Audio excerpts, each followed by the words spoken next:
Hello, and welcome back to the U Up Podcast. I'm Jordana Abraham. And I am Jared Freed. It is so good to be back here with you, Jordana. Virtually, we're a throwback. We are virtual today because I am sitting here in Aspen, Colorado. It sounds fancy, even just saying the words Aspen, Colorado feels fancy. I'm looking out my window. I'm looking at the mountains. It's a wild, beautiful place. It had never been before, but we did this because I was in Vancouver, and then to avoid flying, and the Vancouver show was wonderful. So was Olympia. So was Boise. I made a lot about how, no tickets were sold and all that. People came through. They were fun, awesome crowds, and then the show in Vancouver, I didn't realize till a couple weeks ago, was on a Sunday night. So it was like fly back. Tough. It's tough because it was like Monday, full day of flight, especially West Coast to East Coast. That's the full day. Your 4 or 5 hour flight is now an 8-hour flight because add the 3 hours that you missed. And then, it would have gotten back Monday night. And then I was in Denver this weekend, and I'm like, what am I going to do? Fly back west on Wednesday or Thursday morning? It just was a lot. So you took a vacay. I am proud of you. Of sorts. I mean, you're working right now, so not like a full vacay, but like a vacay of sorts. Of sorts. I was like, the choices were Whistler, Jordana. Jordana, you've become known as like the number one tourism person of Whistler. Really? Like, we were there for like people in Vancouver were like 2 days. Well, people in Vancouver is like, Jordana loves Whistler. Like they all were talking about it. That's so funny. I love that people feel I have any credibility there. I was there for like 2 days. It was great. Loved it. You're the mascot. People were like, are you going to go to Whistler like Jordana loves? And I'm like, no, well, so I thought about that. I'm going to go to Aspen. Sounds a lot snobbier. Listen, telling people you're deciding between Whistler and Aspen is really kind of a tough one. That is not Central. Douche Central. Old DC over here. DC Freed. It reminds me of your Mumsy thing with the Harvard guy the Harvard guy that was on The Bachelor. Yeah. Who just is him and his wife are pregnant. Congratulations, Bennett. Congratulations. Good old Mumsy. So now I'm sitting in Aspen. How are you? I've rambled on and on. You have a great tan. Is this the lighting? What's going on? This is me trying on a new concealer that I think is a little too dark for me. Okay, well maybe I've realized in real time that it is a bit too dark for me for this. I'm not maybe good for August. It's not really an April concealer. I thought you hit up the tanning booth. You were like, let's keep it going since the trip. It's a little too much. I thought it would have like a little glow. And it is like a little Jersey Shore for me. Yes, it's snooky. The more I'm looking at it, and I didn't. I was looking in a different light in like my bathroom, and then now I'm here in front of you, and I'm like, this is a little too dark right now. If you're watching on YouTube, you can see Jordana. I honestly was like, wow, this tan from the girls' trip is lasting a while. It must have really set in. Yeah. No. It's just a makeup experimentation. You live and you learn. This color might be sunsetted. You do have the look. You do kind of look through the screen that you would smell of coconut. Like It would be very like. That's what I'm saying. It's a bit too much. So, well, I'm sorry to point out, your hair was a hit on YouTube. The curly hair. Yeah, and I took all of that feedback and I went and got a keratin straightening treatment. Okay, so that's another thing you'll see today if you want to side by side. I love the listeners, and here's the thing: I like the curly hair on occasion. I like the straight hair more. If I'm being honest, I've straightened the hair.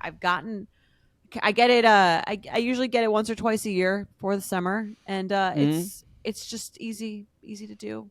And I mean, you look great. We should have a new segment, Jordana's tan and hair. Yeah, that's where we go over my tan and hair of the week. Yeah, it's funny. Everything you're saying, I was thinking as well. I was like, very straight hair, a little too dark. Well, I was complimenting, but like I said on the curly hair episode, I don't know what to what direction to ever go. I just say, looks great. Yes, like it's I safe. think that's It's like it's safe. I always wonder what you're really thinking, though. I think it looks good. I wouldn't have. I just thought to me it wasn't. Sometimes I think as a guy you're like, hey, oh, you're tan, and it is like I think like oh my god, scared, are you tired? Tired. I hate. Right. We don't Tired's know. The worst. It is does kind of feel like you didn't know you were insulting people until they're like, see the road to insult, and you go, oh, I guess you're right. Like, oh, are you tired? You go, oh, that was you make a good point. That is kind of shitty to say to someone. Or like, oh, you're looking tan. It's like, yeah, I went too dark on the concealer, and you go, oh, damn it. I thought maybe you went like to the park yesterday. So no, I think I totally get the fear because men are often dumb and say weird things. But this one being number one, yeah. But I always wonder because you're usually like pretty polite and pretty like, like you said, like you're not gonna say anything if you're not sure. You're not gonna say anything. But I do wonder, now in hindsight, was there ever a look that I've had when I've showed up to the studio where you've been like, what's going on with that? But are we doing Jared's Fashion Corner? This is my new segment. This is Jared's Fashion Corner. No, I've never. It's not like you. I don't wear weird shit. That's fair.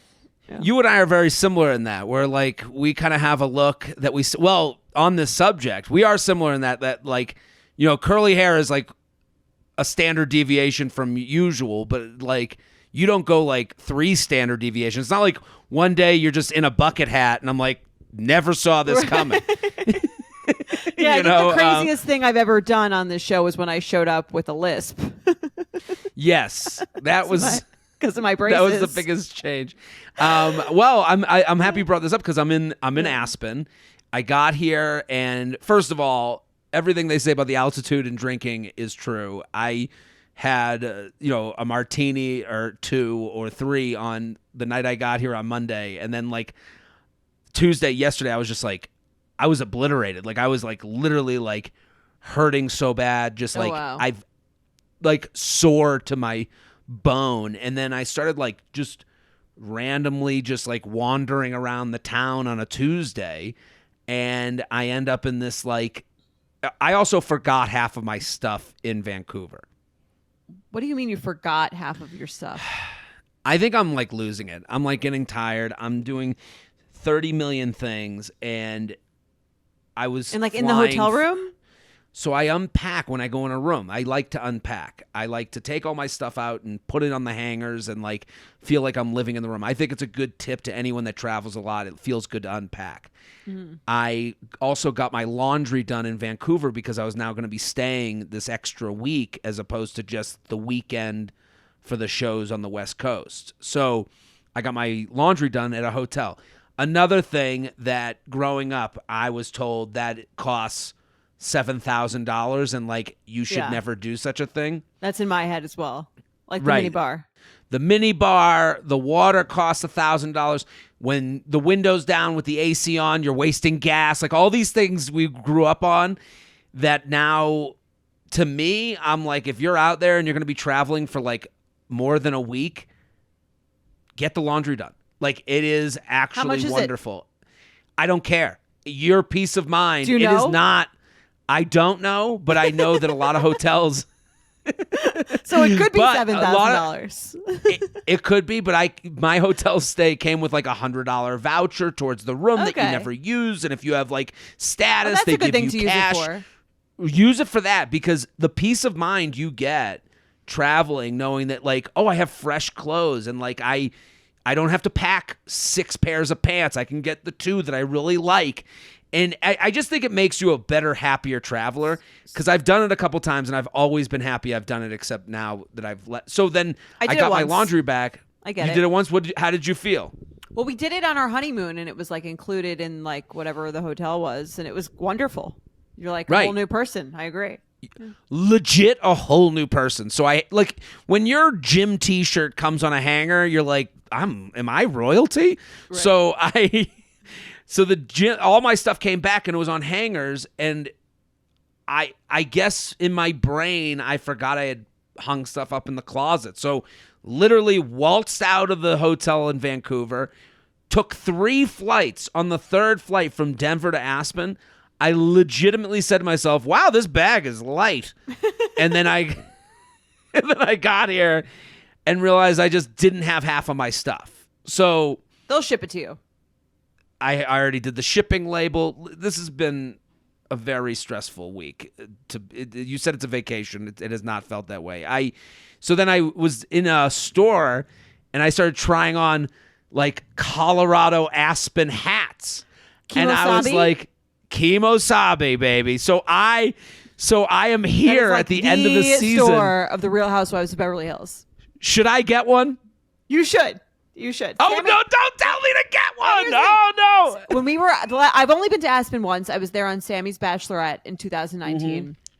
And we all went to the store and a few people got those hats. I didn't, cause they're like $700. Well, this is the thing. There's a sale. Not to. There's a sale. So this is the end of the season. So today, literally, I'm smart. So they're like, we have, for the first time ever, they're doing like the $700 hats for like $150, $200. Oh my God, Again, get 'em. I'm not looking. Right. Well, this is the thing. You're gonna look a little ridiculous just because I know you, but I think Yes. I think it's gonna be great. Well, I walked in there and I'm like, the only thing that kept my ego afloat, my confidence floating, was that I'm a hat guy. So I have that in my back Right, pocket. that's true. That I More of a baseball that I- hat guy, though.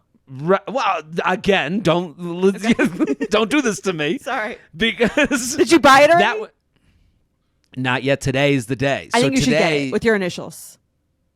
with J-Train or my initials. With your initials. This is a classy hat. I think you Okay. should get your So, initials. What is your middle listen. initial? What's your middle name? L. Lewis. Louis, spelled the Jewish Interesting. way. I Yeah. see it.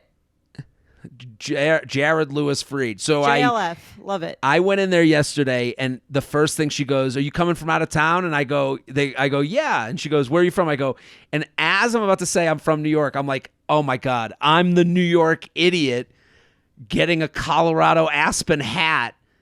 Like, Just like the girls I'm on the, The Bachelorette. loser, right?" Like, and I, and then I So was is like, everyone, New York. though. I know, and they What are go, you- "No, we are." You think that any They were native like- Coloradoans are in fucking this like overpriced hat store in the middle of Aspen Village? Probably not. I mean, I and the women working there are hustling. It's like being at a car dealership. You walk in, they're like, "Let me get you some tequila. Let me get you involved." I think you should get tried it on. She got me sized up, and then they go, "Tomorrow's the sale," and come in, and they have hats, and you can. So should I get like the belt on it and the feather? I gotta get the whole thing. Go right? all out. You're there. out. Here's the thing. I think you should wear it to our next in-person recording. I have an idea. We should do we should do like we were just talking about how we don't really like deviate from the norm. We should do Right. like something May, like Deviation Day. Deviation May. There's no pun. Wear the alliteration. thing you would be embarrassed about. Yeah. Yeah, the thing you secretly like. Mike has a hat like that. His old man cap. Like you wear old man cap. If you Google old man cap, that is and this is why I call it that, because it looks like one of the like Google old man cap. Okay, let me Google old man cap. Everyone listening. I don't know what Do the it- do official name yourself. for it is. I think it's maybe a flat cap. It's a flat cap. Okay. Oh, they call them a scally cap. I called it an old man cap. And it works when It's you like when the you Newsies. if you Google it, it comes up as the hat. So I think it works. And he wears that like when we go to Europe. And it's a little embarrassing for me, but he's into it. Look at the picture that comes up. I want to send this to the group chat. And please, let's post this on the Instagram. in the Instagram. This is the picture that came up for me when I That's guy. Mike. That's Mike. Shout out Mike. Yeah, I guess he's also a weird hat guy. When would I wear it, Jordana? Like, That's really the question. Here's the problem: is The next when time do I you go wear to it? Aspen. And it's not on the calendar right now. So I guess I could wear it to on a beach vacation, but then I'd have to wear it in the airport on the way to the beach. Now I'm a guy who wears his vacation hat in the airport. Well, you don't want it to fold. You need a hat. You need I a know. hat box. I'm not getting a hat box It's very high because maintenance. Nothing was more annoying than the flight to Israel. And shout out to our Hasidic listeners, but when they put those hat boxes in the overhead, you're like, it's not the shape of other bags. We're losing space here. So I don't want to be that guy Okay. who's taking up, with a, it's like Well, when you'll be in people first travel with their class. guitar. I know, but I've been in first class. Did I ever tell you the story? I got into first class and so all the overhead was taken because one guy put his guitar above, and I go, what's going wow. on? That's Is fucked this up. what we should be doing? And then I looked at everyone, and everyone ducked their head and ducked their head and took out one AirPod to like hear me get angry. And I go, there's no room up here. Is this anyone's guitar? Is this what we're doing? Enormous guitar. Right. And no one said anything. And then I sat down and someone like randomly DM'd me. They're like, that was my uncle. He was going to New York to play with his band. Oh my God, And check he your told me bag. this whole story. Check your Check the guitar. guitar. Yeah. And your hat box. If you so want, I would wear if you the want to hat carry in it the on, airport. you should have to carry it on your lap.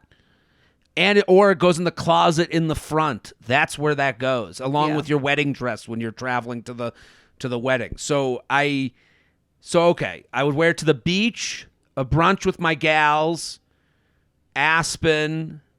I could That's wear it it. this whole weekend in Colorado on stage. I would wear it for my shows because I'm in Colorado. Maybe Salt Lake City if I perform there. How many wears do you need to get to feel like it was worth the buy? It's got to do like 4 weekends a year. I think it's got to be like a centerpiece of the 4 week. You think I'll get that out I of think it? you could get, but the amount that you travel, you will go to anywhere you go in like the Midwest. I feel like that Right. could work. I can't wear it in New York. Could I wear it at the beach? Is Buy it a it beach for the hat? content. Write it off. It's a business expense. That is a business. Okay. We talked about it now. It's tax This is my season. proof. This is tax season. Yeah. Use So- it for content. I'm sure the listeners want to see it. You should save it until Well, the episode comes out and then show everyone. Ideal. To give them some context. Anything else going on? Well, as far as traveling is concerned, I'm going to be in San Francisco. Wait, Those did you shows are ski? selling out. Not yet. I'm supposed to go I need after we skiing record content here. from you. I only have one pair of pants because of the lost luggage. Is it ski pants? Did you I bring gotta ski go rent pants? ski pants. Yeah, I brought ski pants in my pocket. What do you think I'm doing here? I didn't even know I was coming here. Until Oh, you like didn't know 3 you were days ago. coming. So Yeah. you don't have anything. Oh, it's going to cost you like $2,000 to ski for one afternoon. Plus a hat that costs $700, $2,700. I'm losing money on this You trip. didn't bring any ski clothes, so you're gonna have to Jordana, rent. Oh my god! I literally made the decision to come here like gloves? 4 days ago. Gloves? Are you out of your mind? Oh my god! Gloves? I don't know. I barely had a jacket. I was And you're gonna walking buy all around- this shit there. You can rent. I don't know. I may the way I'm living right now. I don't know. Maybe this will be the benefits episode, but like, I have so many decisions to make coming up, and everything is just making me anxious. And I did come here, and I did have a 20-minute conversation with myself of like, Jared, you're not going to ski? What are you doing here? And I was like, as I'm drinking a martini, I'm like, what are you going to do? Just sit here and drink in Aspen? I was like.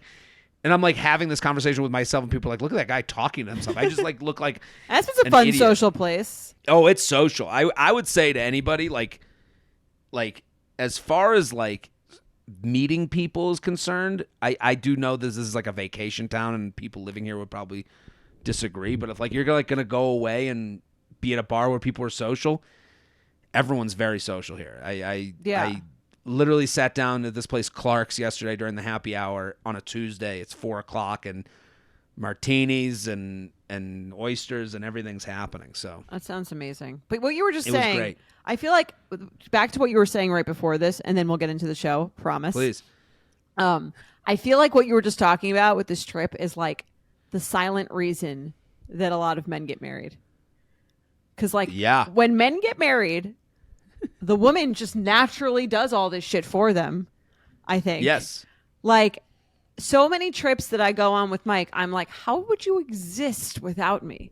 Like I have thought of everything. Like you would just be here having like no idea what to like with not the right apparel, with not the Right. right reservations. Like I do feel like that is like a silent, enormous benefit of getting married for men or being in a relationship. I agree with you. And I would also say that the idea of comfort is very much a priority for women and not a priority for men. And I think, like, for me, like, the idea of, like, and again, I want to be comfortable, but I don't care. And I won't, like, I won't be, like, angry if I'm not comfortable. And I think, like, that goes, to me, that's like why the very, women are like, the ones who ask to speak to the manager. right. They want to be comfortable. And I think, like, that's, like, that goes back to caveman, cavewoman days. Like, you know, I don't feel the need to make sure I'm safe in every scenario in the way I think a woman has to, especially, again, when we have these dating conversations. Like, I saw a couple people were upset about, like, the idea of comparing, you know, these messages people were getting on dating apps that were gross from guys to, like, catcalling.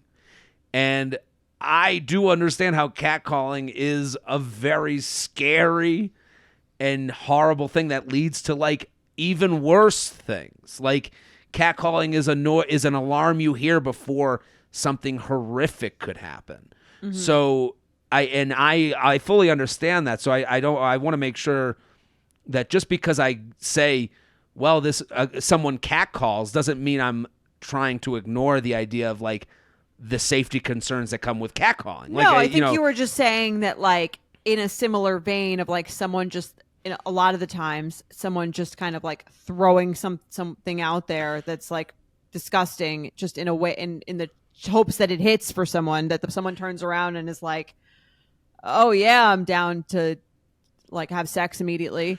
Like, right. Well, that the person who catcalls saying, I'm going to ask 10 women to come home with me, and hopefully, you know, the percentages work out, 1 out of the 10 work out. I don't think that in the most empathetic, safest, you know, scenario, I don't think that guy thinks of, like, you're horrifying the other 9 women into thinking they might be murdered. Right. You know, like, I don't think that's their mindset. In the same way, when I go on a trip, I'm not thinking of, like, okay, and again, I'm making parallels that, you know, from horrific thing to my Aspen trip.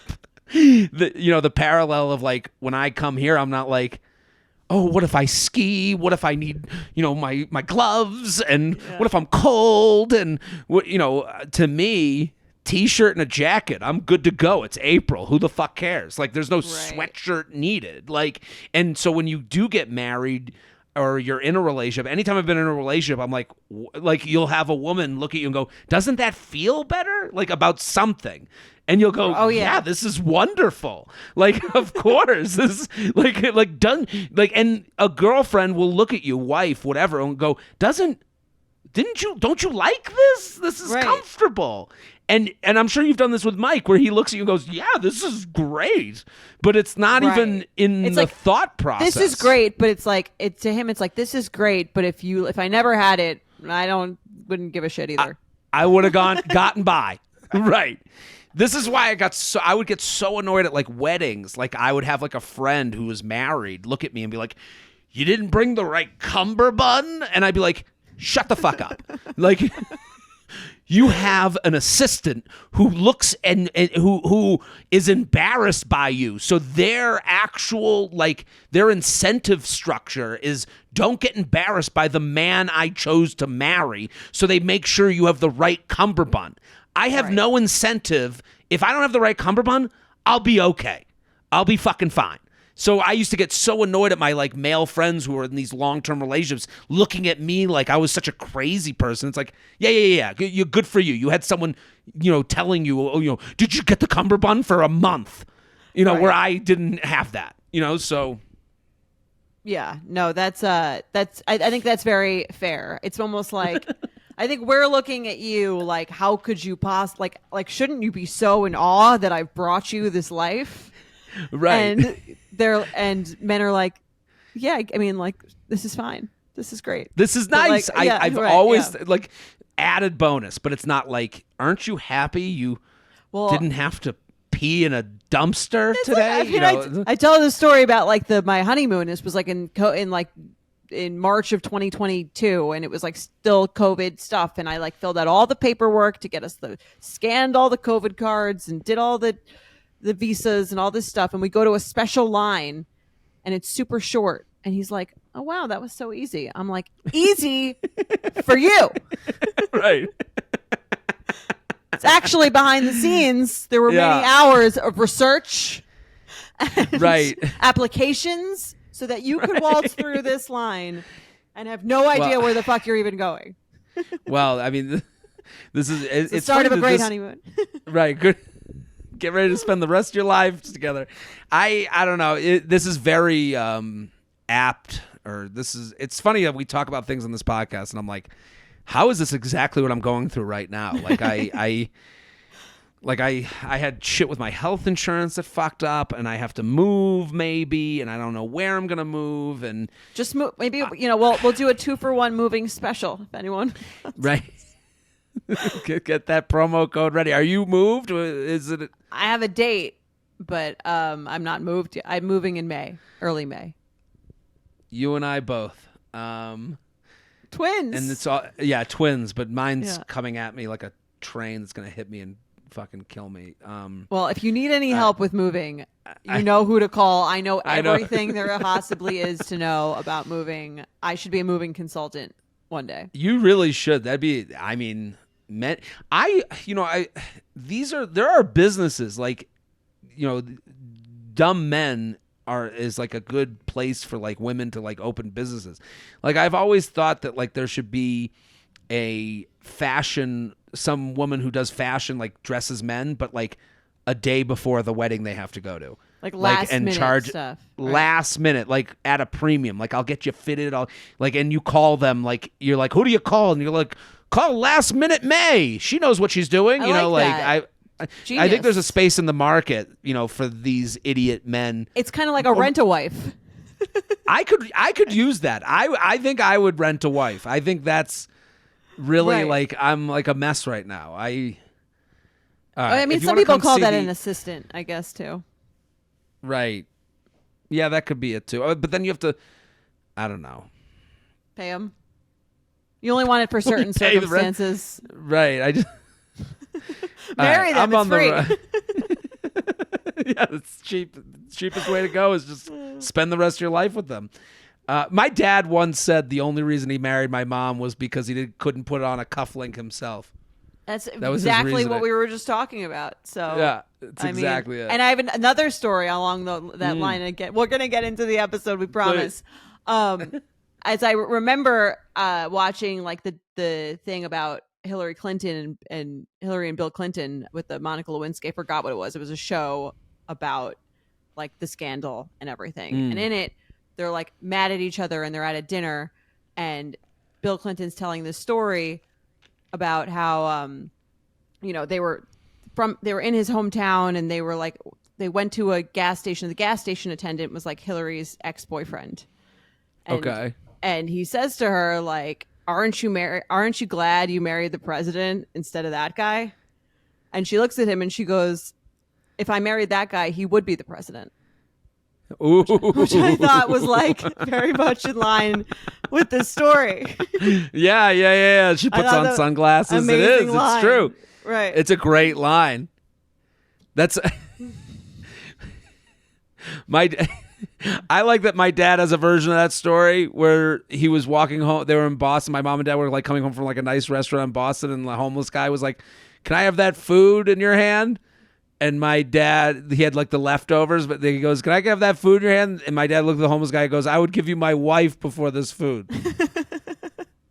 He tells that story all the time. Your mom must love that. Loves it.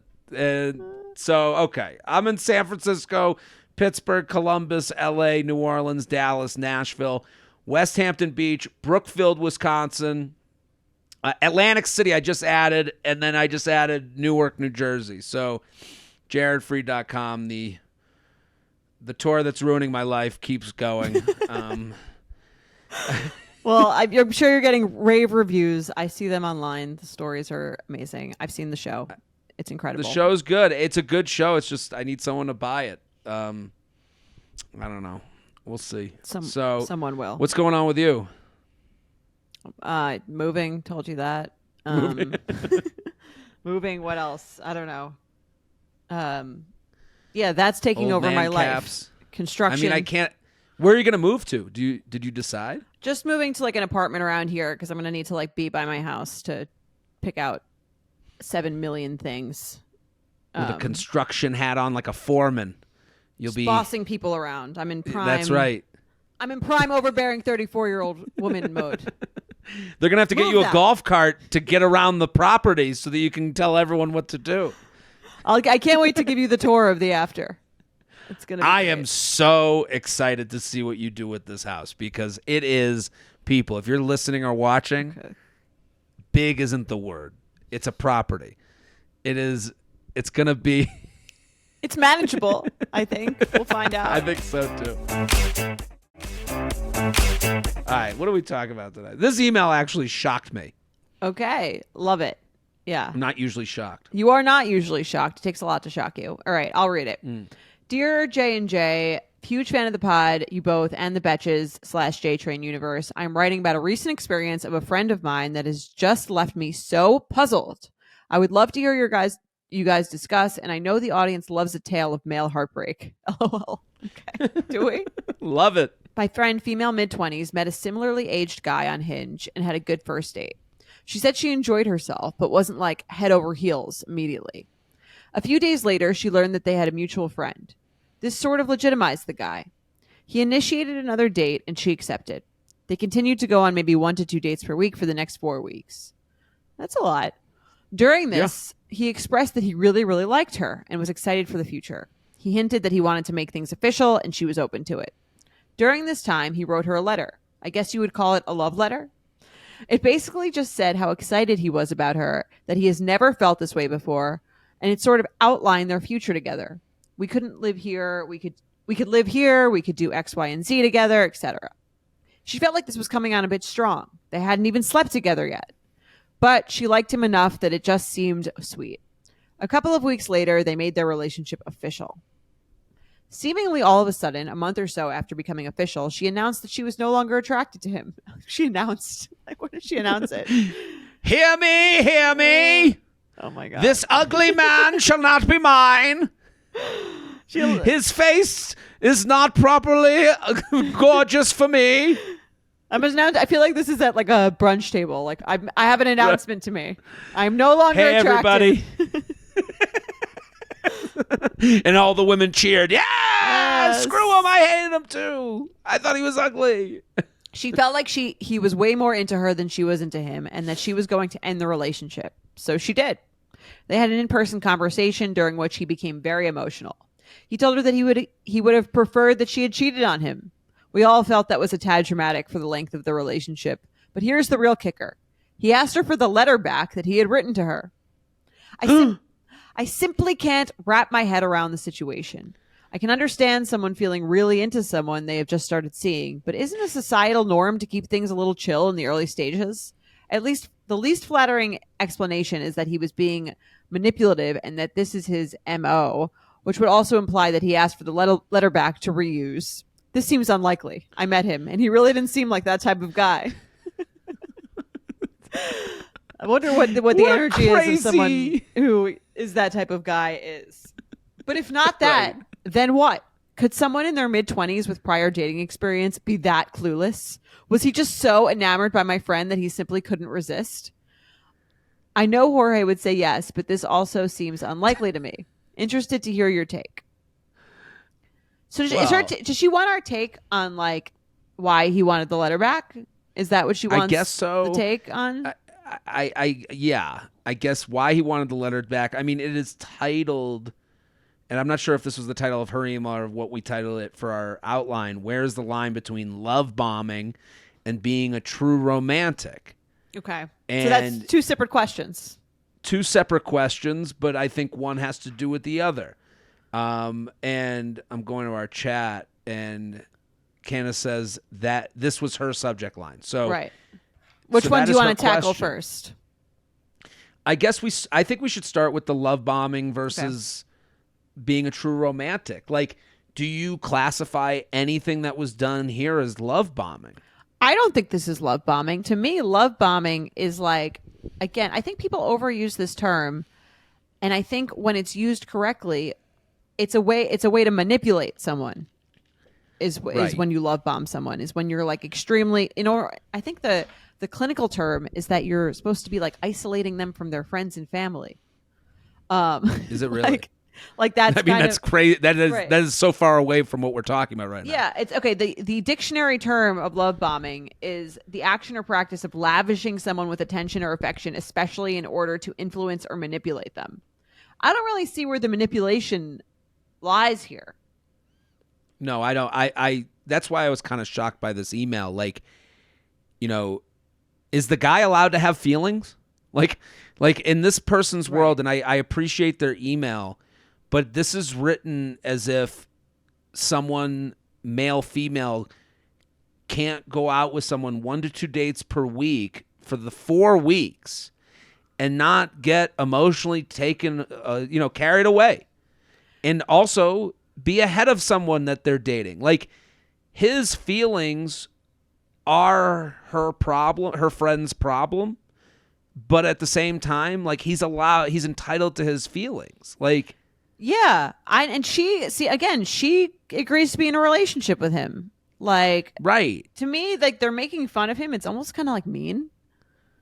Oh, I think it's incredibly mean. I think it's incredibly, like, I think you're just not letting him have an emotional stake in this. Like, listen, if she liked him and they were on the same page, this story would be told very differently.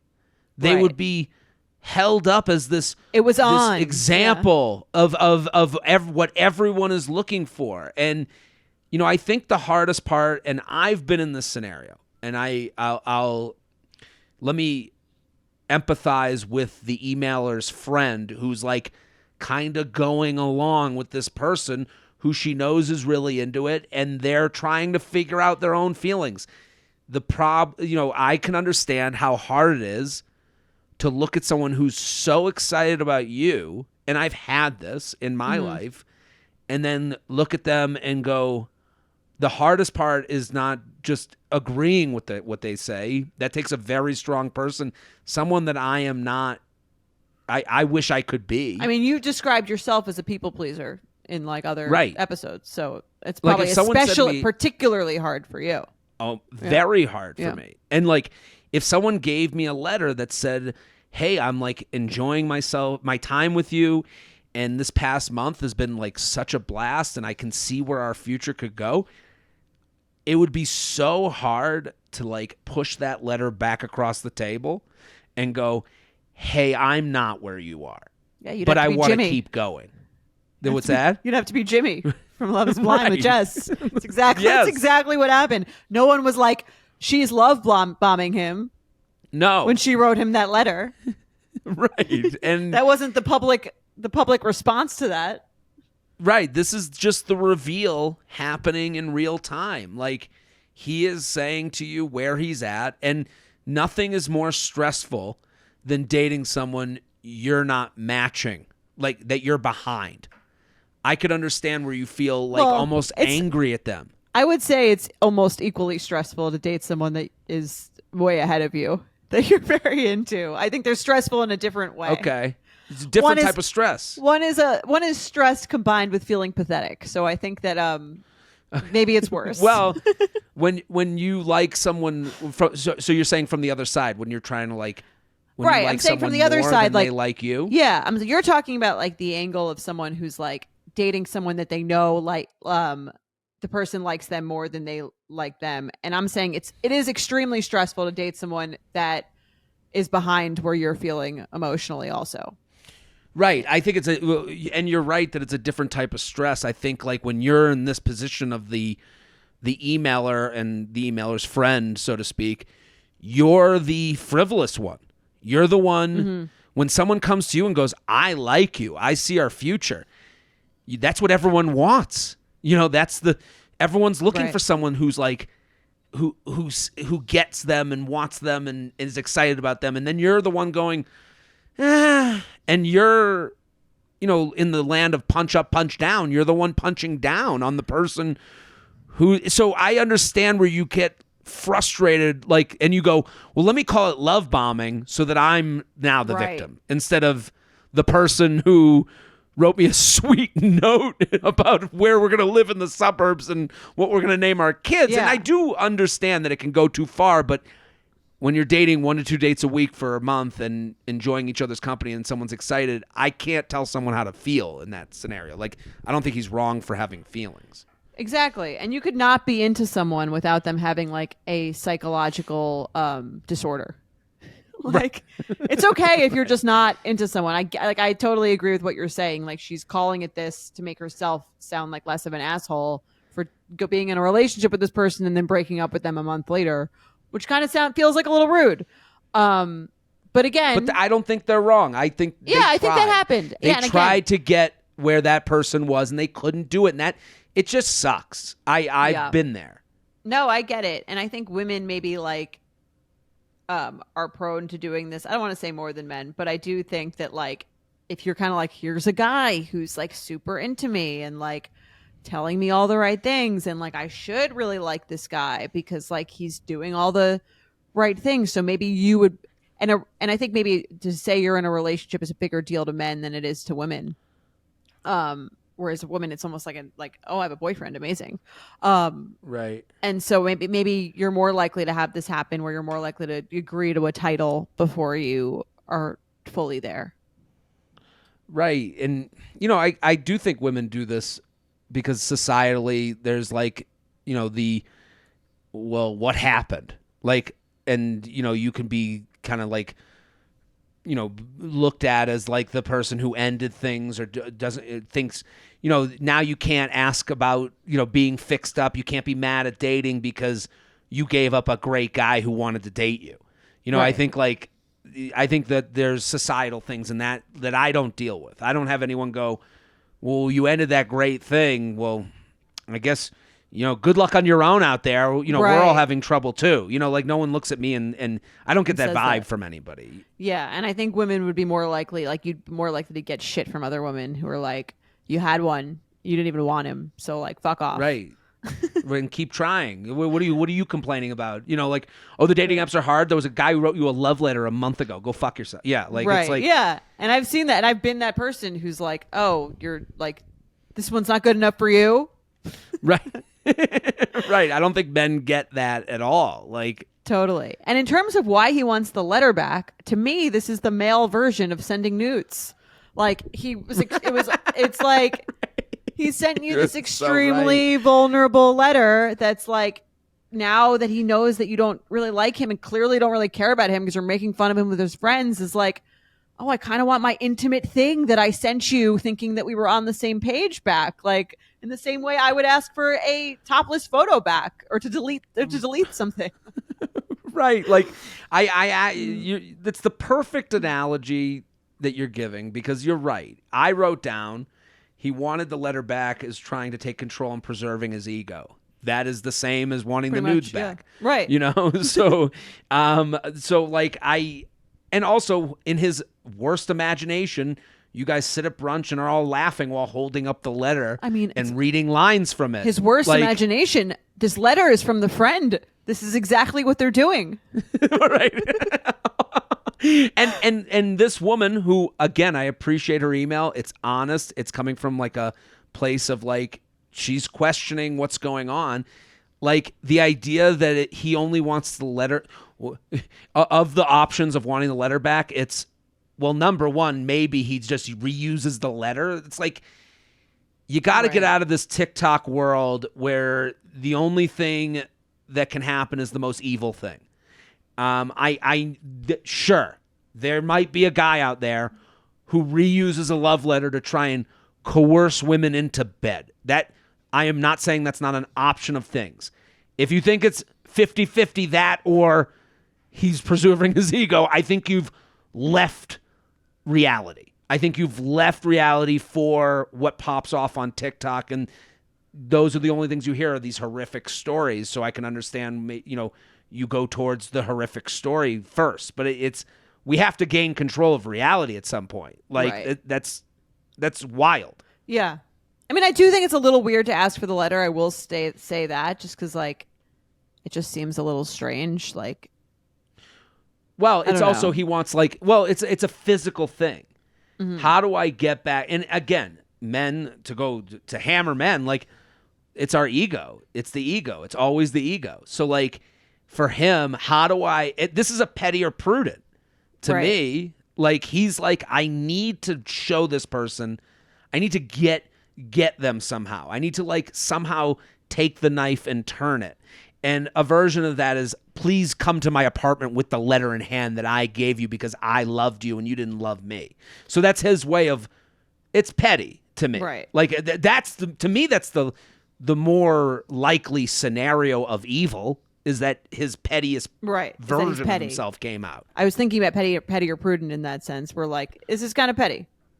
Right. Listen, if someone wanted to say, like, dude, you acted petty, he would probably admit that later on in life Right. when he looked back through the lens of, reality. But, like, the falling in love makes you a different person. This is why songs are written about, love is a drug. Like, this is. Yeah. And I think anyone, no matter your gender, it can happen to them. Like, if this was written by a man about a woman, I think that we'd be equal. We'd be like, what are you talking about?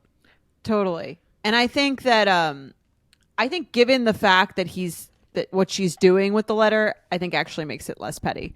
The fact that she's showing all of her friends and kind of making fun of him and doesn't really seem to have much pity for the fact that this guy was very interested in her and she broke it off. I mean, he said, I would have rather you cheated. And that what that means to me is like that he was like, I'm still very much like in love with you. Listen, I've had women say that to me. I've thought I that wish you had cheated. you want Yeah. something concrete to like villainize the person, because if they're just not interested in you, it's like very hard to get over that. So I Right. think the fact that she's like saying all this, she's making fun of it with her friend, she's using the letter for that. Like, to me, that again, imagine like you send someone a nude in a vulnerable, intimate setting that you were in love with. They break up with you, and then they're showing all their friends at the brunch table, like Right. this vulnerable, intimate thing that you've done for them. I mean, it's not like exactly the same. I'm not going to like say it's like apples to apples, but it is in terms of like feeling a vulnerable thing that you've displayed for someone, and then they're sort of like using it to like, make fun of you is pretty messed up.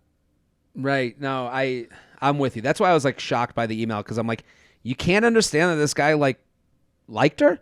Like I Right. Well, it and feels got like carried punching away up a little 'cause it's a bit. man. Like, right. And listen, we do this to ourselves too. Like, this is, this isn't because all men have been acting so lovey-dovey and sending letters all the time. It's because we don't, so Right. I get it. Let's do an awkward encounter. You ready? Let's do it. UUP@Betches.com. Keep sending them in. People love the awkward encounters. This one, here we go. J&J, love you. Red flag deal breaker from a couple weeks ago reminded me of this awkward encounter I had back from years back.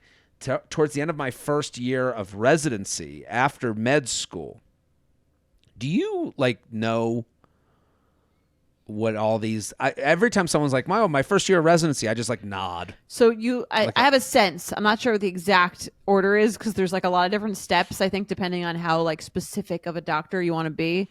And please, doctors, don't come for us. I don't care that much. This isn't our profession. Yeah. So you go to college, and then you go to med school, and then you go to residency, and then there's a thing after residency, I think like a fellowship if you're like even more specialized, and then you can finally become God. a doctor when you're like 45 years old or something. All we had to do to be dating experts is just talking to a mic. This is crazy. Absolutely no qualifications necessary. We recommend all the doctors become podcasters. They dating probably already experts. are. Dating experts. Look, for anyone's first podcast, we don't consider ourselves experts. Please. Yeah, I'm joking. Sorry. I was 3 weeks into, towards the end of my first year of residency after med school, I was 3 weeks into a 1-month night shift on the general hospitalist team when I kind of had the system down. Around 1 a.m., stuff usually settled down and we were able to try and sleep in call rooms a little bit. I'm your typical white dude, and at the time was in my mid-20s. Earlier in the shift, I'd been messaging back and forth about a patient with my senior resident, a relatively conservative Indian woman about the same age as me. Straightforward stuff about medications or pending labs. Keep in mind, this is also 3 weeks of not spending the night with my now ex-wife, then live-in girlfriend. Okay, so it's around 1 a.m. I was alone in a call room, and my girlfriend and I had started sexting back and forth. I was getting hot and heavy, and I sent something exceptionally descriptive and vulgar about how I wanted to finish. I don't remember exactly what it was because it was so long ago, but you could use your imagination. Well, thank God he doesn't remember the how he wants to finish text. Suppressed it in his mind. If he could, I mean, if it was, I'm sure he could have remembered, but like he's probably, mental block. Right. To my horror, I realized I accidentally sent it to my senior resident. After realizing the mistake, and before she had a chance to reply, I apologized profusely, explained that I'd been texting with my girlfriend, and expressed how mortified I was. She could have totally reamed me out and reported me to HR or my program director. Instead, she basically said mistakes happen and never brought it up again. We still had to work together for another week after, and other than some underlying awkwardness, things were fine, but I didn't dare try and pull that shit again. Sincerely, Textual Healing. What do you think? Love that name. This is very funny. I don't know why it's relevant that she's Indian. Yeah. It's kind of or that he's white. I don't know. I don't know why that was necessary to include in here. Two people from two different cultures.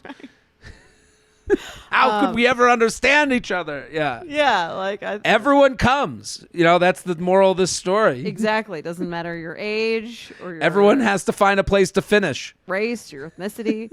That's right. It's very funny. This is hysterical. I'm kind of impressed that was all she said.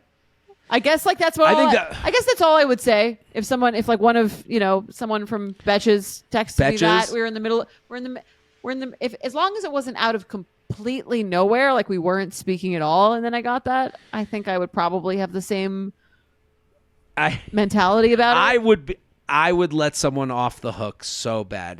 That is one of those things. I wouldn't mess with them.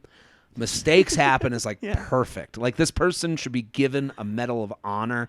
The idea that and even just to text back alone is such a beautiful thing, such a beautiful favor that this woman did for him. Yeah. Are you sexting? Or do you and Mike get into that? Have you ever been into the sexting game? I would say not. That's not really my thing. I'm more of an in-person. I don't really text much generally. I'm not a huge texter anyway. I'd rather more about the in-person IRL thing. Plus, I've always been very scared of sending any photos or anything. That's always been a thing that I was afraid to do. I've stayed away from photos really. Mm-hmm. Sexting I've done. What the? I don't know where that comes from. Why does a bubble just pop up on the? I think when you go like this, it It's not even. I'm holding the pen. Oh. Doesn't do that. I think Riverside, our recording platform, just is proud of me for the mature move of not sending. Right, to not sext. Yeah. I mean, when you're away and you're texting with someone it's an Apple feature, we're being told. So when you're away, I have known to write things in my day. I can write some sex, but it is always funny to you have to first of all, you have to be in the right mindset. It's always sucks when someone's you can tell someone's heading towards sexting with you, and you're in line at a Chipotle, and you're I would love to lick your nipple. And totally. So you have to both be on the same page. I think for me, in the same spot of life, and same vibe. Ready for that? In the mood. Same vibe. I guess maybe if it's late at night. That's probably a safer bet. Right. I have made the mistake of sending a sext to the wrong person. Really? Just like the guy from the other text, supposedly. It's from just like this the guy. Other week. Remember the other week? That guy from the other week, and this guy, I got crossed up, and luckily it was to a friend. And I just remember the weirdness of your tone during sexting is so not your tone with like a friend. And it's yeah. like it is so revealing. Do you remember what you said? I remember it was something. It was really embarrassing. And I remember they were like, LOL. I wrote immediately back to them. I go, this was not meant for you. I'm embarrassed. And they were like, LOL. I kind of figured. Mistakes happen. Was it a female friend? It was a female friend. Oh, wow. And okay. So it was like again, male to female friend, and showing who you are, and because sexting is like who you think of yourself in the comic book version of you. You know, like you're writing for a superhero version of you. Like the idea that like, oh, we're gonna go all night. Like I can't guarantee any of these things I'm saying. I'm just writing for the. The Avengers version of myself, me as Thor, Yeah. And then you say it to a friend, and the friend's like, "This isn't you. What is this?" Right. No, that's very funny. Right. Like you're gonna girthy. What? Who used the the person who said girthy the other week? When do you think is the prime sexting time in a relationship? Like first few months. I think it's early, but I think before you're in a relationship or after you're in a relationship. I think it's before. I think it's like we've been seeing each other and I'm away. I think it also has to do with like I'm away, right? Maybe that's being away. Yeah. Like because again, as a comedian on the road myself, as a road warrior here at Aspen, like these nights get lonely here in the mountains. Yeah, you gotta like try and figure it out. And when you send I don't think I'm opting for. It's not like I would ever be with a woman and go, I'll go in the other room, let's do some sexting. Right. But like also sexting can like lead you into that night when you're gonna see each other, but then it's like but you don't want to that's like, my whole thing. It's like you don't want to do you want to like overdo it before like the actual IRL situation? I think it can go either way. Like I get it more I've long sexted distance leading in, and it's made me want it more. Okay. But I've also it's been a long time since I've like done that. Mm-hmm. But the distance thing has always been like the reason for a sext. Yeah, I think the distance makes a lot more sense. Like it's almost to me, it'd be like more appealing if you weren't seeing someone for a while. Yeah, and it also starts with like, I was thinking of you today. Oh yeah, right. How so? And it's like and someone has to like be vulnerable enough to be like, something just made me think of you. Right. Initiate it. And you have to like go kind of like you gotta like take the gotta like hit back the serve, so to speak. And that's the worst when then you like, kind of need to up doesn't the ante. hit back the serve. Right. You need to hit back and get and like escalate a little bit. Yes, and sometimes I've gotten texts that are sex and I'm like, I don't have the energy to play tennis tonight. I can't do this. That's how I feel sometimes when someone texts me anything. Do you ever get like a text and someone's like just trying to discuss something and I'm like, I just don't want to. Like it's right not now. happening right now. Yeah. This isn't this time. I've had that. I hope I'm not that person for you. Where I'm like, it's hey, not you. No, it's definitely. No, if I see a long text, I'm like, and it's from someone that like, sometimes there'll be people that I'm like, I could text all day with, and I'm like, they're up for like, they're looking. My parents they're the used to say same this cadence, same volley. Yeah. Well, my parents used to say this when I would sext them. No. No, but when my parents, when I would call and have nothing to say, they'd be like, am I just cheap filler? Like, why are you calling me? You're keeping me on the phone when I got things to do. Right. So sometimes you get a text from someone that you're like, I know they're trying to fill some space right now. And sometimes you do that for them, but sometimes you're like, I can't Right. Well, I've talked about this on Oversharing, where my dad will text me like every day the same thing. And I'm just like, I'm not in the mood for this right now.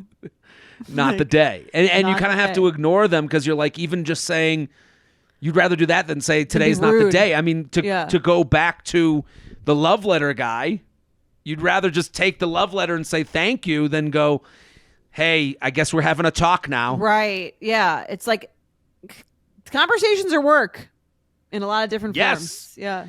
And we only have more conversations now. You know, we have more ways More to do ways it. to contact each other.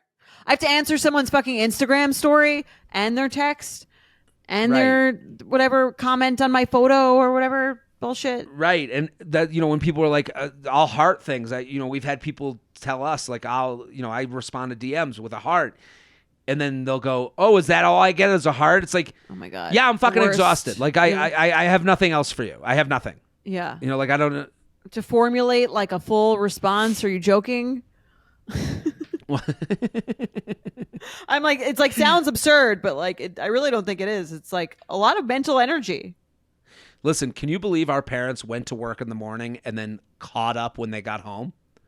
Like, That's I kind of can't what I do believe with that- Mike. It's really. I think nice. that's a Yeah. healthier thing, to be honest. Like, to just go all day, and then you get back at night, you're like, I've already done this with you. I know everything. Well, also, like if you're with someone long enough, it's like you gotta save up some shit to talk about.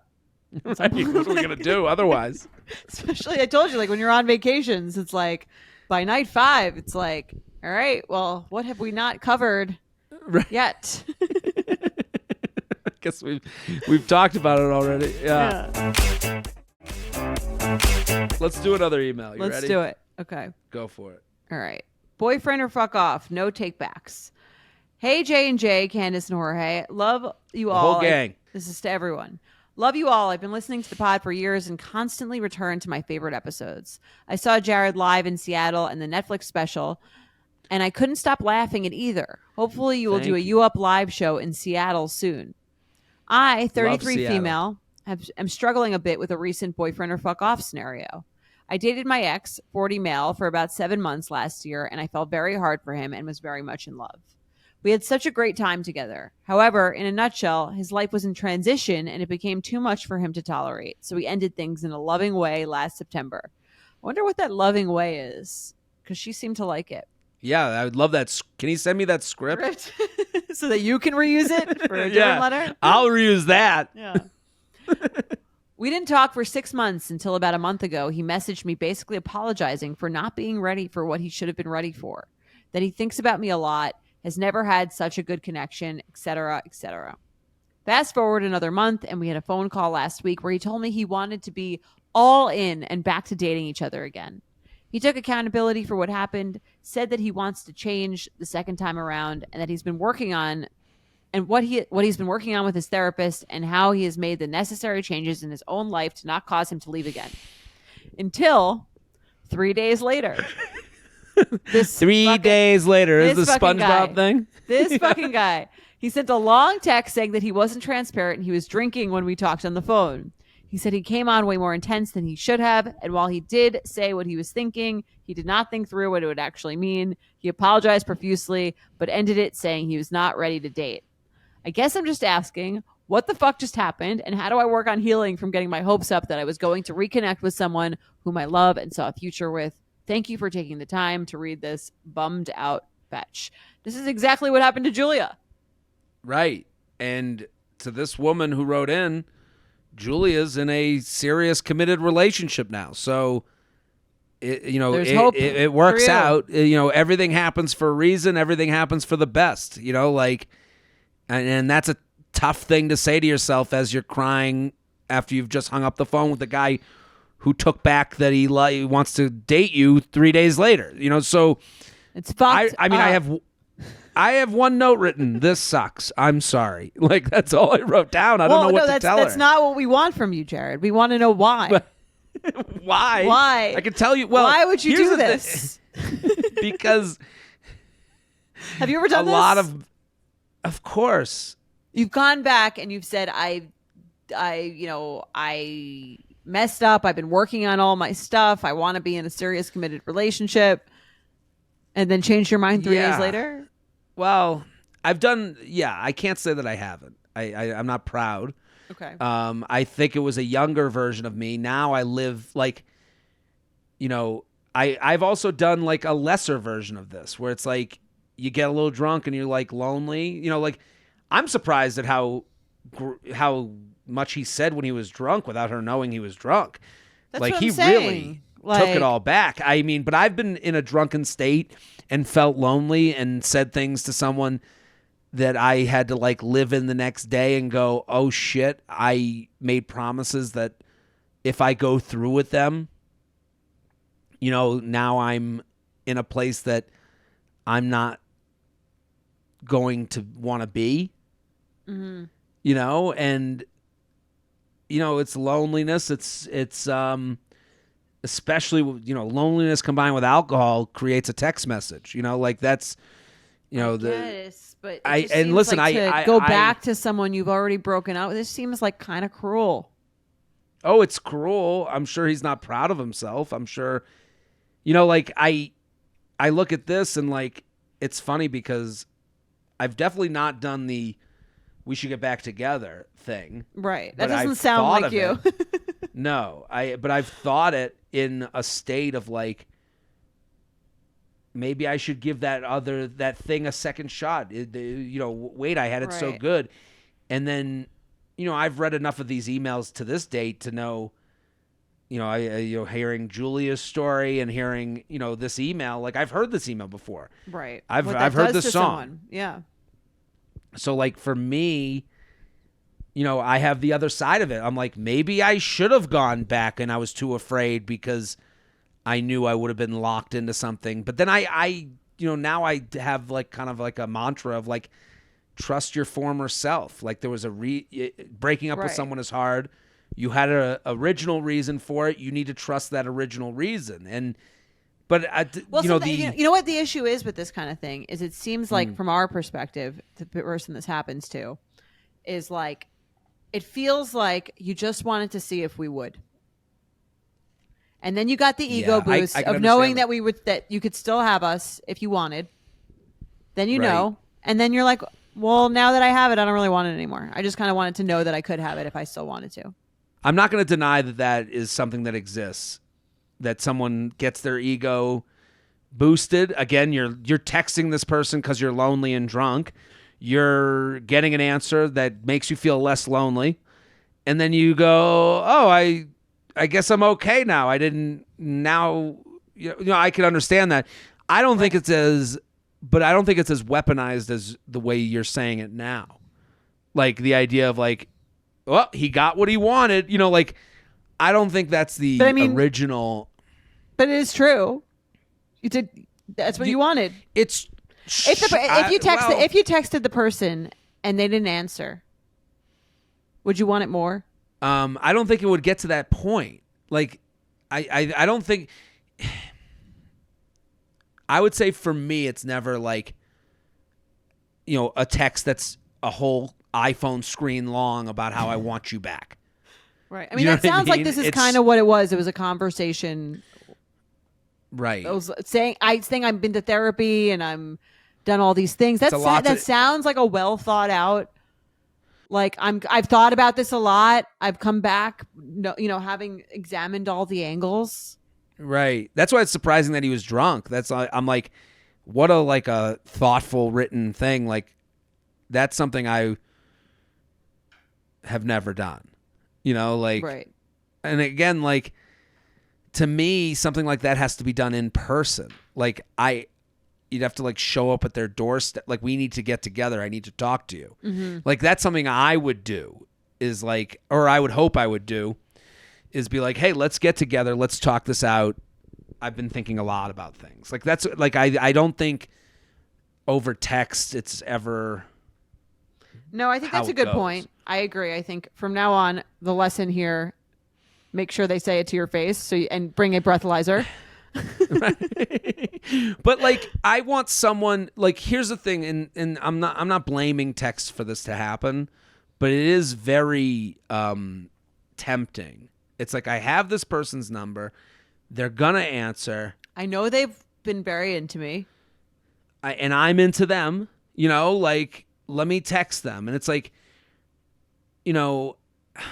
I think like if this guy was to go back and had done it like, hey, come meet me for coffee, he would have had to think about what it was going to happen at this coffee place and think that he's going to leave there with a girlfriend or with something different than when they walked in. But we saw from Julia's episode, and we're referencing the episode with Julia from Betches, who was fixed up by Jordana and had a similar situation by this, and you can go back and listen to that episode. We'll have it in the description. But they did meet for coffee, didn't they? They went on a walk. A walk. Like, Yeah. that's why, like, that's even surprising. But that's why I kind of lean towards, like, this isn't as, like, I don't think it's evil intent. Hey, I'm Right. feeling down. I need my ego boost. Oh, got it. Well, good luck. I just wanted to see if you would. I don't think it's as that cut and dry and easy to explain. It's as not it as may cruel feel. as that sounds, I think. Maybe. Because I get how it feels that way. I'm not saying Right. you're wrong. The feeling is wrong. I'm just saying I think the guy is less in tune with what he wants or knows about himself than maybe it seems. right. And I think if there's anything comforting here, it sounds a little messed up. If there's anything comforting, it's like this is very little to do with you. This guy is very lost. Yeah. And that's kind of insulting that it doesn't have to do with you, because it's like you didn't even think of me when you did this. But it Right. also is somewhat, it takes away the personalization of it. And it's like this person clearly has no idea what they want. They're not particularly good at communicating. And like, is this someone you really would want to be with anyway? Someone that could do this to you. Also, this is someone who didn't know what they wanted when you guys got together, too. Like, you know, like, I think that's maybe the lesson of, like, when But you he date came someone back and who's said he like- knew what he wanted, though. That's like the annoying But I'm thing. saying, when you say he's lost, like, I agree with that. Like, I can see eye to eye with this guy, you know, as far as being lost people who not sure what they want. But I can also understand that this guy started at, we'll go on dates, we'll see what happens. And he was hoping for someone to, like, beam him into place. And she didn't do that for him, and he's still lost. And it's like, I'm not saying that she couldn't have, like, and it's like she's asking for, like, what do I do now? What do I do in the future? It's like, you know, I think, like, you know, it doesn't matter when you say things or how you say things. You're not going to scare someone away who's not lost. Do you know what I Right. mean? Yeah, no, that's true. Like, what should she even say to a text like that 3 days later? Like, I'm not even like sure like what the response should be. Like, KK, Cool. like I don't even, you know what I'm saying? Like, No, it's I- almost like you're kind of like like you. It feels like to the person that you're doing it to, it feels like you came in, you like dangled something incredible in front of them. You made them really happy, and then you just snatched it away. And then, sorry, whoops, wrong text, wrong whatever. Like, Right. I don't even know what you say to that. Like, thanks for letting me know. I don't even know. Well, Don't ever speak to me it's- again. I don't know. Like, what are you that's supposed to say to that? I guess it goes back to, like, this whole thing happening over text. Like, Yeah, call would I be don't nice think- if you made that kind of profession. right. think. And I just think all texts, like, they mean nothing. Like, I think they're too easy. There's no facial expression behind them. You don't see what they look like. You don't see what your words are doing to someone. Like, I don't Not know. nice. Like, it sucks. I wrote, this sucks. I'm sorry. Yeah. Those are the only words I I had. think, I think you could say if that was the message that you had to relay, I think a phone call would have been nice. Right. But, like, she doesn't ask, like, what he should have done.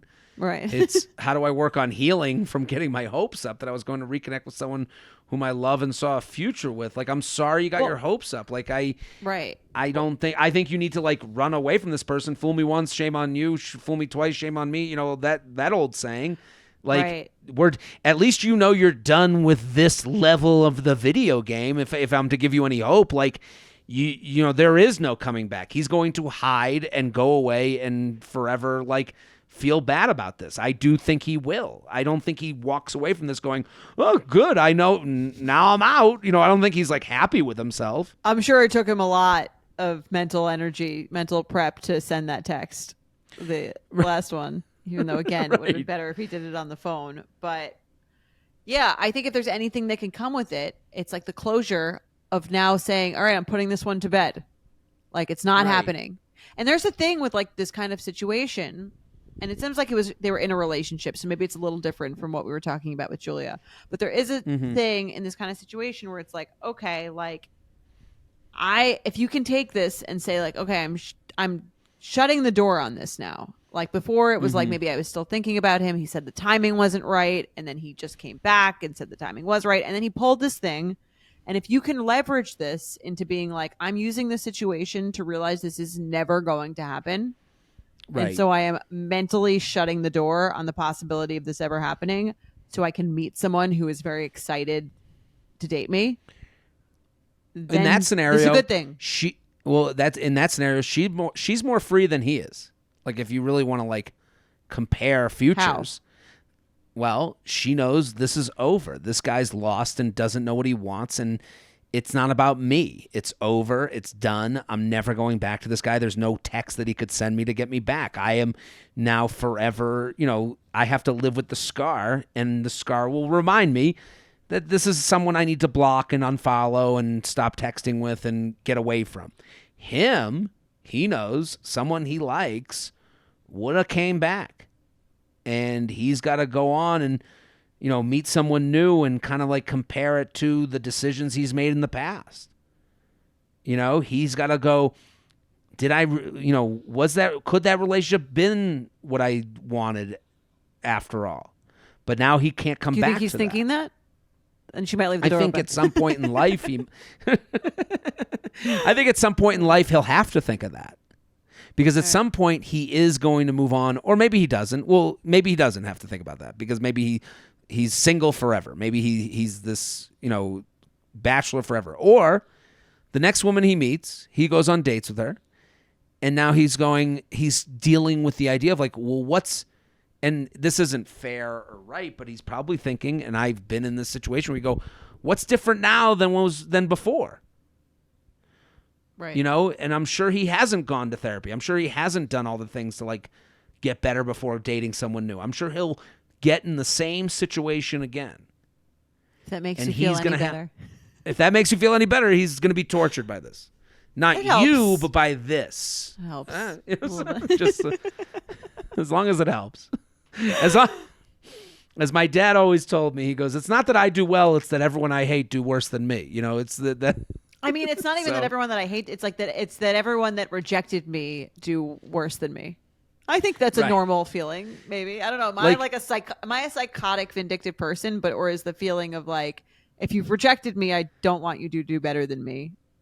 Fair. What's better? Like I guess like, is the win you seeing Happy? Them like fighting with their kids and wife at a soccer game, and you like driving away eating ice cream cones with your family?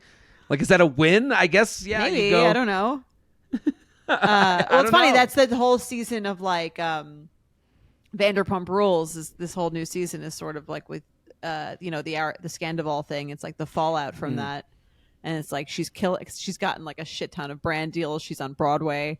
She's like, and everyone in America hates him. So it's like, is that enough to call it even? I don't know. I don't know. At this point, I kind of roll my eyes at her a little bit now. That's sort of like the theme of the new season is like all the cast members being like, well, wait, like, what's actually happening here?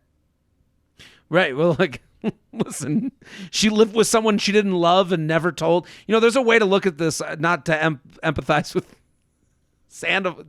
Tom Sandoval, but like, it seemed as though they were just two people living together and not really, they were in like kind of a loveless relationship that had to deal with like ownership of a home, and right.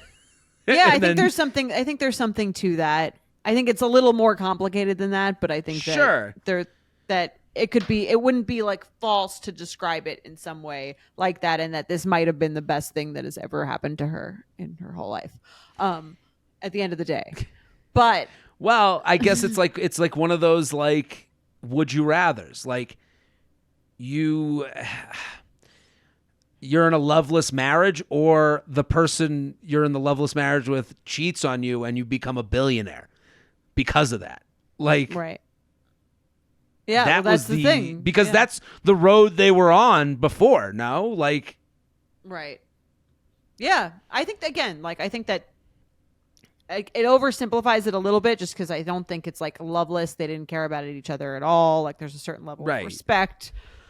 Cheating on you. With I'm your not. friend, Listen, I know very whatever. little. Yeah, I know obviously. top I'm just line. saying. I'm just saying. I understand. I think that what you're saying makes sense, and you kind of see that idea sort of in this new season of the of the cast members, and that whole theme of like that we were just talking about is like, if you reject me, I would at least like to know that I'm doing better. that I'm not performing at a bar in Pittsburgh. And that's and that automatically kind of makes you the loser. And I'm speaking this as someone who feels that way. It's like, if you wish the other person like worse than you, then you automatically lose because they don't think about you Right. at all. You know Trying what I to mean? win is losing. That's Yeah, what I'm saying. it's- Because they're not even thinking about you at all. So I think that, like, in fact, they want you to be happier than them so that you leave them alone. So, Right. That's my, which is the that's worst always part, been which my is the worst thing, my prayer for any ex was that they are so happy that, you that never they hear think from of them. me as just a step that they had to take to get to their perfect life. I would hope for that. Yeah. I mean, you could still think of someone that way and not have the highest regards for them, I guess. I don't know. Let's play some games. You Let's ready? do it. Yeah.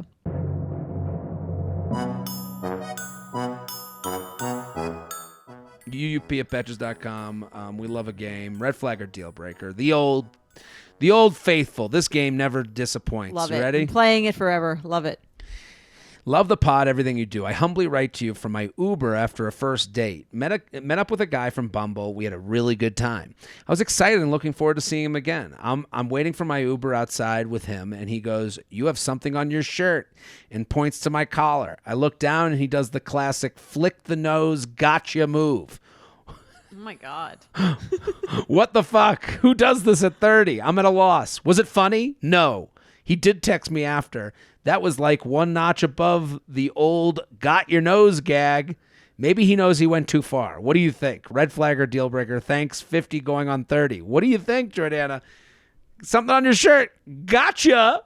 I mean, I think a lot of this depends on the context of how the date went before this. But She said really good. I mean, it would definitely be a turnoff. It's definitely a red flag. Really? Yeah. It's so weird. This is we could not disagree more. This You is a love it? green flag. What? The gotcha gag? Good for you. You would What- not I think like that if a woman did that to you. I think I wouldn't care. I think caring about this is like a red. I think she's the red flag. What? No, this is so Why weird. is she so offended by a gotcha It's joke? like, is this whole thing a joke to you? This is not. It's also like not funny. We just had a really good time. This is the type of joke that's not funny, then gets funny again. Like if that's his thing, like he just always does that. first Like I think it's date? hilarious. I don't know. I kind of walked away from this being like, what's wrong with her? I think Like it she's would like, make- was it fun? It was such a small thing. Why is she so caught up on it? I think it would make him like way less sexy. To go, you got something on your shirt. Yeah, Gotcha, I think and it would flick be your like, nose? oh my God, what am I? The at a flick of the fucking- nose would what am annoy- at I a guess I fucking could kid's understand. birthday party. You're flicking my nose like we just met. I wouldn't be. I don't know why. I'd be like, what a scoundrel this person is. I don't know. I don't want like a physical prank on a first date. Right. I guess. I don't want to got your nose like I'm 2 years old. Ooh. And then he texted me about it right after, like Well, he probably felt the doubling vibe change. down. Like what? Well, he definitely. When she says, "Was it funny?" No, and then the text is like, "Hey, I just gotta like feel this out." So that's why Yeah. he's texting. He I would- definitely felt her change. Would you go I out would with him change again? Too. I would go out with him again, and I'd be like, this time, like, please don't flick my nose, but it's in a jokey way. I would say it. I'd be like, no, like, Here- no games you would play with like a 2-year-old tonight. Oh, I'd be like, who's this not fun person? I do understand. Here's where I'll empathize with her. She did say it was after the date. They're on the they're waiting for the Uber. This is like Going for a kissing kiss. time. Right, this is kissing time, and maybe she thought his way of getting a kiss was to go, hey, there's something on your shirt, and then she was like, classic, something on your shirt, get closer, make out with me, and then instead of a make out, it's like, just kidding, and a flick of the nose. I could understand where you feel duped and annoyed. I could understand Right. that. And then you're like, that whole mood is like shifted, I think. No? It does. I mean, it's not a kissing mood. It's a do do do do do do do. Like he just takes the flower on his shirt and squirts you. Yeah, I would be like annoyed. I'd be like annoyed. I'd be like, you just ruined it. Red flag for me. I guess you're into. If you're ever on a date with Jared, just know this is something he likes. Well, I do. I hope everyone you go on a first date with for the rest of your life does this to you. Now that they've heard this podcast, I want to see what it's like. I just want to see if they get me. I'll appreciate being got. I have done a prank on a date. If they get you, like this is such a hard one to pull off. Listen, not everyone, if it was find clever, a quarter in my ear. If it was clever, maybe. I've been on dates. Okay, well, how about this? I do a little prank myself. You ready? Yeah. I've been on dates where I'm like, we'll be talking, and they'll be like, just ask me what part of the city I live in. What part of the city do you live in? I live in the West Village on the weekends. During the week, my wife and kids and I have a place in New Jersey. That's a good one. And I do that, and you can see the moment. You can see the fear. Every now and again, it works so well that you can see the woman's eyes. You can see, like, the chill go down their spine. They're like, oh, my God, I'm the story. Like, you can see.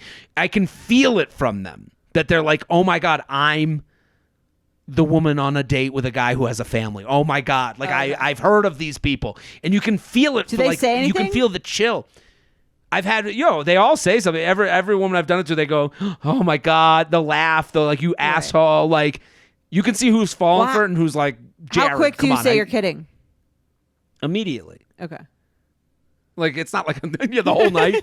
And at the end of the night. I'm showing them pictures of fake kids. Right. No, that's funny. You might not be able to use it anymore.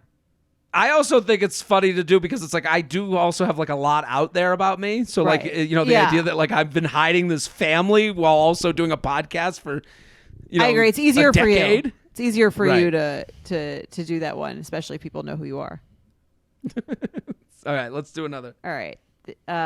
Hi, You Up team. This happened to me with a friend, but I'm curious what you would think if it happened on a date. My friend specifically asked me to go for dinner and drinks. When I was less than 5 minutes away from the restaurant, she texted me that she had decided to eat at home to save money. So that left me either eating by myself or starving. I decided to awkwardly eat while she didn't. What would you think if a date did this? It's funny that they sent this in to us. Like, this feels like a triggered segment. Like, yeah, that's very triggering. I would be very irritated by that. With a date, why would a date tell you they're deciding to eat at home to save money as if that was the purpose? It would be a deal breaker for the date. Like, yeah, if any form of like, hey, I can't do it tonight, I got to save money, you're not ready to date. Like, I just don't think 5 minutes before, especially, you also don't think about anyone but yourself. Right. Friendship, I'd be a red flag for the friendship. I think I could like get beyond it if a friend was like, hey, I've been like, this day got crazy. I know you're on your way there. I can't spend the money right now. A friendship would be different to me. Yeah. I agree. I think it would depend on how they said it. And it would definitely be a friendship red flag. Right. But relationship deal breaker. Agreed. If you don't know someone, you don't have any, like, haven't built any rapport with them. Right. That's not going to work. All right. Let's do one more. Jared and Jordana, excited to hear your take. My boyfriend of 2 years recently got one of those screen protectors for his phone where you can't see the screen when you're sitting next to someone. I laughed when I first saw it because I thought it was a joke. He specifically told me he put it on because he doesn't like when I look over at his phone. I told him I was offended by this and creeped me out like, what are you trying to hide? So red flag or deal breaker, he puts a privacy screen protector on his phone so you can't see his phone. What do you think, Jordana? I was like had mixed feelings on this because one, I'm like, that's really shady, but two, I'm like, how intensely and annoyingly is she looking at his phone? That's also really annoying.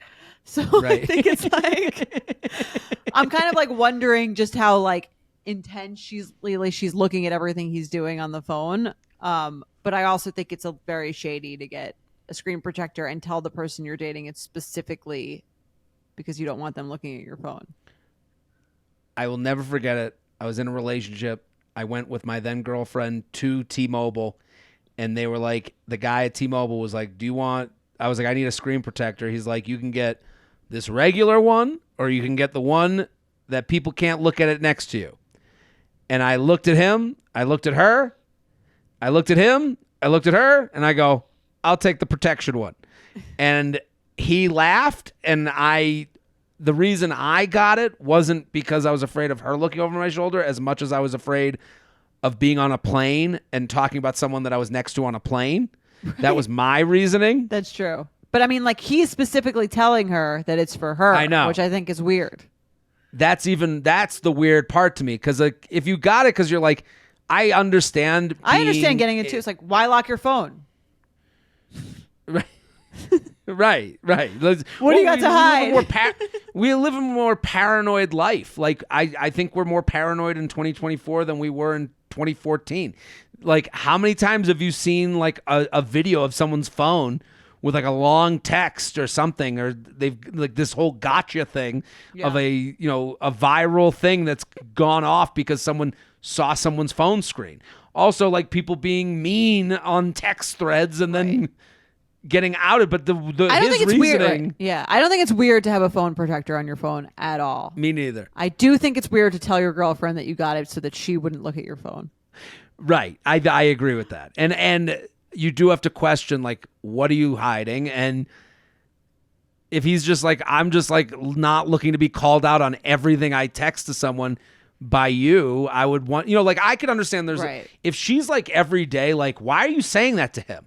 Or why are you saying that to them? If there's it's no like, maybe she's being history annoying. of like if there's no history of distrust and I'm with you. I would still not trust that explanation.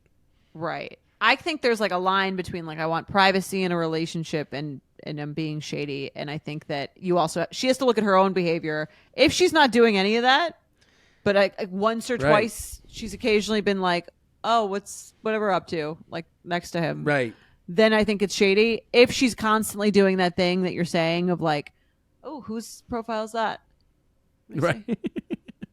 Right. Why you follow that person? Right. Like, enough's enough. Let me live my life. I think I need more details to decide if it's a red flag or a deal breaker.